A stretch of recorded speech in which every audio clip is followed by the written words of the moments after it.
इमरान साहब, काफ़ी सारी चीज़ें हैं जिनको हमने आज करना है, एसएस के क्या होने जा रहा है, लेकिन बात यहाँ से शुरू कर लेते हैं जो राना सनाउल्लाह साहब ने भी बात की है कि मियाँ साहब वापस आएंगे और लीड करेंगे और अक्टूबर में वो कह रहे हैं कि हम इलेक्शन में जाएंगे। तो आपको क्या नज़र आ रहा है कि मियाँ साहब को कोई ग्रीन सिग्नल मिल गया वापसी के लिए? बिस्मिल्लाहिर्रहमानिर्रहीम। समीना, देखिए, शो भी हम कई दफ़ा बात कर चुके हैं और मैं हमेशा कहता हूँ कि मियाँ साहब आएंगे, ज़रूर आएंगे, लेकिन उस वक्त आएंगे जब उन्हें इस बात का यकीन हो कि अब इलेक्शन होने वाले। तो ये अभी यकीन नहीं हुआ? मैं यही आपसे गुजारिश कर रहा हूँ, मुझे तो उस दिन यकीन आएगा कि अब इलेक्शन होने वाले हैं जब मियाँ साहब आ जाएंगे। अच्छा। हाँ जी, जब मियाँ साहब वहाँ से जहाज़ पे बैठ जाएंगे तो मैं कहूँगा हाँ, अब लगता है कि इलेक्शन होने वाले हैं। अभी तक देखिए फ़िज़ा उस तरह से बन नहीं पा रही कि जिसमें मैं ये महसूस हो कि इलेक्शन अब फौरी तौर पे हो जाएंगे या फौरी तो नहीं, अगस्त का तो वो कह रहे हैं टाइम होगा पूरा। अब देखिए, अगस्त में अगर ये असम्बलियाँ ख़त्म होती हैं तो फिर वो कहते हैं निगरान हुकूमत बनेगी। अब निगरान हुकूमत जो है उसका मामला ये है कि पंजाब में और केपी में तो निगरान हुकूमत बनी 3-3 माह के लिए, 90 दिन में इलेक्शन करवाना थे, लेकिन यहाँ तो इलेक्शन नहीं हुए। तो इस बात की क्या गारंटी है आपके पास कि अगर मरकज़ में बनेगी, वफाक में निगरान हुकूमत बनेगी तो फिर 60 दिन में या 90 दिन में इलेक्शन हो जाएंगे? अभी एक बहुत बड़ा सवालिया निशान है, क्योंकि ये सवालिया निशान जुड़ा हुआ है चेयरमैन पीटीआई की सियासत के साथ। अपने इंट्रो में जो बात आपने की तो मामला ये है कि चेयरमैन पीटीआई ने जिस तरह से बराह रास्त रियासत से टक्कर ली है और जो मामलात हैं, जिस वक्त तक उन मामलात को किसी हद तक सुलझा नहीं लिया जाता, उन मामलात को किसी तरफ लगा नहीं दिया जाता, मुझे नहीं लगता कि फौरी तौर पे इलेक्शन में मुल्क में इलेक्शन का माहौल बने। लिहाजा अब पहले उनके गिर्द जो घेरा है मज़ीद तंग होगा। तो ये आपको लग रहा है कि 2 से 3 हफ्तों में बाकायदा कार्रवाई का आगाज़ हो जाएगा? हाँ जी, बिल्कुल, मुझे तो ऐसा लगता है कि हो जाएगा, क्योंकि अब बज़ाहिर ऐसा नहीं लगता, क्योंकि जिन लोगों से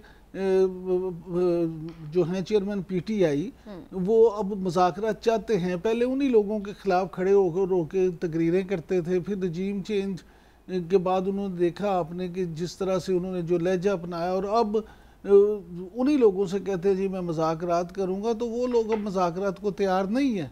वो अब इन्हें नहीं, उन लोगों से तो वैसे वो पिछले 1 साल से ही मुज़ाकरात करना चाह रहे हैं। नहीं, बिल्कुल करना चाह रहे हैं, लेकिन अब वो नहीं ना करना चाह रहे। और ख़ास तौर पे 9 मई के बाद आप मुझे बताएं कि उनमें से कौन है जो मुज़ाकरात करने को तैयार होगा।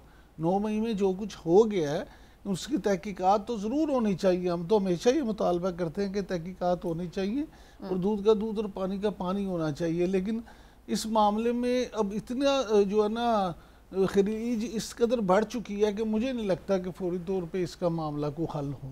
जी चौधरी साहब, आप बताइए, आपको क्या नज़र आ रहा है? राना सनाउल्लाह साहब कह रहे हैं 2 से 3 हफ्तों में कार्रवाई का आगाज़ हो जाएगा। अभी तक हम देख रहे थे कि एक सकूत सा था, ज़मानत भी मिल जाती है, वो आ भी जाते हैं और एक नॉर्मल सी रूटीन चल रही है। तो अब वाकई हुकूमत कुछ बड़ा करने जा रही है अगले 2 से 3 हफ्तों में, और वो क्या हो सकता है?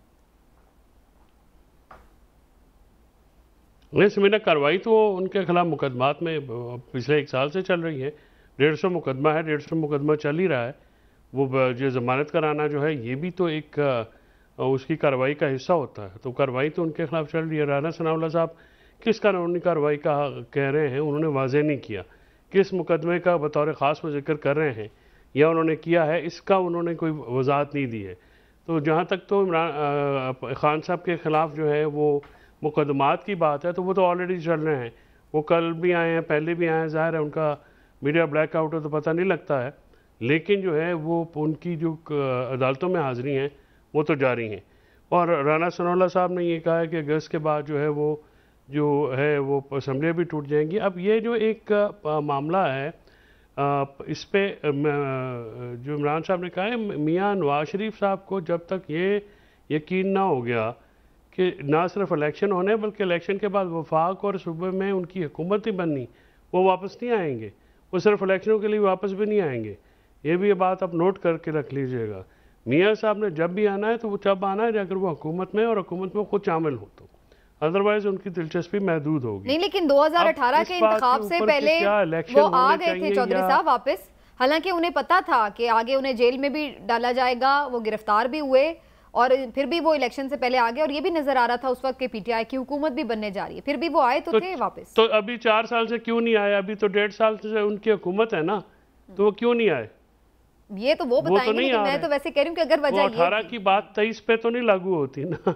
23 के हालात और हैं समीना, जब हालात जो हैं वो आने वालों का हम तज्जिया कर रहे हैं, गुज़िश्ता हालात की बात ही नहीं कर रहे। अब इसके ऊपर एक और भी बात, जो इस वक्त पीडीएम की दो मेजर पार्टनर जमातें हैं, खैर एक तो पीडीएम का हिस्सा नहीं है पाकिस्तान पीपल्स पार्टी, और नून लीग और फजल रहमान के दरमियान ये इस बात के ऊपर काफ़ी ज़्यादा मामलात जो हैं वो फंसे हुए हैं, क्योंकि पीपल्स पार्टी इलेक्शन चाहती है हर सूरत अक्टूबर में, और ये नवाज लीग जो है वो इलेक्शन नहीं चाहती है, वो असम्बलियों की एक्सटेंशन चाहते हैं। तो इसके बात के ऊपर जो है, और कुछ जमातों के ऊपर पाबंदी लगाने का जो मामला है, इसके ऊपर भी जो राय है वो एक नहीं है, उस पर जो इत्तेफाक है वो नहीं हो रहा। तो आने वाले वक्तों में आप देखेंगे कि ये बातें जो इख्तलाफात से थोड़ा ज़्यादा बढ़ गए हैं, और वाक़फ़ान हाल जो हैं वो ये भी बताते हैं कि शायद इस बजट में भी कोई मामला ऐसा हो जाए कि कोई ऐसा आपको सरप्राइज़ मिल जाए। अच्छा। क्योंकि मामला जो हैं वो काफ़ी हद तक आगे चले गए हैं, और नून लीग को लाहौर में आसिफ जरदारी साहब की कोई एक्टिविटी भी भाई नहीं है।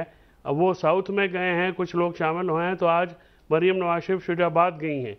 तो इसकी वजह से जो ये मामलात जिस तरह से नज़र आ रहे हैं ऊपर, वो इतने हाँकी डोरी नहीं है। मामलात अब संजीदगी से जो हैं वो किसी और तरफ जा रहे हैं, और जैसे जैसे ये वक्त करीब आता जाएगा, ये आप देखेंगे कि मजीद जो हैं वो जो आपस के खिलाफ हैं। बल्कि पिछले दिनों ये बड़ी खबर भी चल रही थी, चेयरमैन पीसीबी के ऊपर भी अच्छा खासा झगड़ा हुआ है, और उस पर भी उन दोनों की अपनी अपनी चॉइसेस हैं। नजम सेठी साहब, वो झगड़ा अभी भी जारी है। वो झगड़ों में से एक झगड़ा जो है वो मेन झगड़ा ये भी है। हाँ जी, वही ना, तो वो काफ़ी दूर। लेकिन इमरान साहब, एक तासुर ये बन रहा है कि जी शायद पीपल्स पार्टी बड़े कंफर्ट जोन में है, उसने अपना सर्वाइवल सिक्योर कर लिया है, इसलिए वो तो अब अक्टूबर में जाना चाहती है इलेक्शन में, लेकिन पीएमएलएन अभी भी इनसिक्योर है, और इसलिए वो शायद अवॉइड करना चाहती है। तो आपके ख्याल से वाकई पीपल्स पार्टी बड़ी कंफर्टेबल सिचुएशन में है, उनको कुछ ऐसी गारंटी है कि उनके लिए सब अच्छा है? नहीं समीना, ऐसी बात नहीं है। देखिए, पीपल्स पार्टी कंफर्ट जोन में कहाँ है? सिर्फ सिंध में। उसे ये यकीन है कि सिंध में उसे ये कोई नहीं हरा सकता, और सिंध में वो जीतेंगे, और सिंध में फिर उनकी हुकूमत बन जाएगी। बाकी पंजाब में अभी तक मुझे बताएं कि पंजाब में जरदारी साहब बेशक लाहौर आके बैठ जाएं, बिलावल साहब भी आ गए, सब कुछ हो गया, लेकिन पंजाब में कौन सी ऐसी शख्सियत पीपल्स पार्टी में शामिल हुई है जिसकी वजह से आप कह रहे हैं कि पीपल्स पार्टी को बड़ी कामयाबी मिली है, या नून लीग का कोई फलां बंदा वहाँ चला गया, या इवन पीटीआई छोड़ के जाने वालों में से कोई बड़ी शख्सियत वहाँ चलेगी? तो मैं नहीं समझता। पंजाब में इस वक्त जो पोजीशन है पीपल्स पार्टी को, वो इस तरह की नहीं है। हो सकता है वो जनूबी पंजाब में या किसी जगह पे 2-4 सीटें ले लें, लेकिन उसका मतलब ये नहीं है कि वो पंजाब में हुकूमत बनाने के इस वक्त अहल हैं, या इतनी सीटें ले लेंगे कि वफाक में आराम से हुकूमत बना सके। अलबत्ता ये ज़रूर है कि बलूचिस्तान में उनका होमवर्क जो है वो ठीक हो सकता है, केपी में हो सकता है, सिंध वैसे उनके पास है, तो वो मिला जुला के पंजाब में से भी कुछ सीटें ले लें, और फिर जो एक ये है फार्मूला कि जी काफ लीग को, जहांगीर तरीन को, या मुख्तलिफ जमातों को मिला के ऐसी हुकूमत बना दी जाए, यानी जैसी अभी हुकूमत है इसी टाइप की कोई हुकूमत ही उस तरह तो हो। लेकिन पीपल्स पार्टी वैसे कंफर्ट जोन में नहीं है। दूसरी बात जो आप कर रही थी अभी नजम सेठी साहब की, तो वो मामला ये है कि मुस्लिम लीग नून नजम सेठी साहब को चेयरमैन पीसीबी बनाना चाहती है, लेकिन एक खबर ये भी है कि पीपल्स पार्टी के जो हैं शरीक चेयरमैन आसिफ अली जरदारी साहब, वो आज भी कोशिश के बावजूद नजम सेठी साहब की उनसे मुलाकात नहीं हो सकी। कोशिश नहीं, लेकिन उन्होंने तो ज़का अशरफ का नाम दे दिया। वो उसकी वजह देख लेना, उसकी बुनियादी वजह ये है कि ज़का अशरफ साहब जो हैं उनके दोस्त हैं जरदारी साहब के, उन्होंने पहले भी उनके माजी में थे, बिल्कुल पीसीबी के चेयरमैन उन्होंने बनाया था, और जरदारी साहब जो हैं वो दोस्तों के दोस्त समझे जाते हैं, और दोस्तों को नवाजने के लिए भी बड़े मशहूर हैं। लेकिन सेठी साहब की ये कोशिश थी कि वो जरदारी साहब से अगर उनकी मुलाकात हो जाए, उनकी भी है दोस्ती, अच्छा ताल्लुक है, उनका ख्याल था कि अगर उनकी जरदारी साहब से मुलाकात हो जाए और वो उनको अपना प्लान बता सकें कि वो क्या करना चाहते हैं, तो शायद ये मामला हल हो जाए। लेकिन अभी तक जिस वक्त हम प्रोग्राम कर रहे हैं, वो जरदारी साहब से मुलाकात करने में कामयाब नहीं हुए। चौधरी साहब, अभी इमरान साहब से बात हो रही थी मुज़ाकरात की भी, कि वो इस पर आज हमने मरियम को भी देखा कि उन्होंने भी बड़ी तनकीद की कि देखें ये कल बहुत ज़्यादा रौनक से बात करता था और आज मुज़ाकरात के लिए भीख मांग रहा है या इस तरह से। तो ये क्यों, जब नज़र बज़ाहिर आ रहा है कि ना तो हुकूमत और ना ही इस्टेब्लिशमेंट इस वक्त चेयरमैन पीटीआई से दोनों ही बातचीत करने के बिल्कुल ना तो मूड में है ना किसी ज़रूरत में इस तरह की मुब्तला है कि उनसे बात की जाए, तो फिर चेयरमैन की जानिब से ये ऑफर बार बार आर्मी चीफ को क्यों दी जा रही है कि आए मुझसे बात करें? अब वो उनसे क्या चाहते हैं? माफी चाहते हैं। देखिए, वो इसके अलावा तो अब और कोई चारा भी नहीं है उनके पास।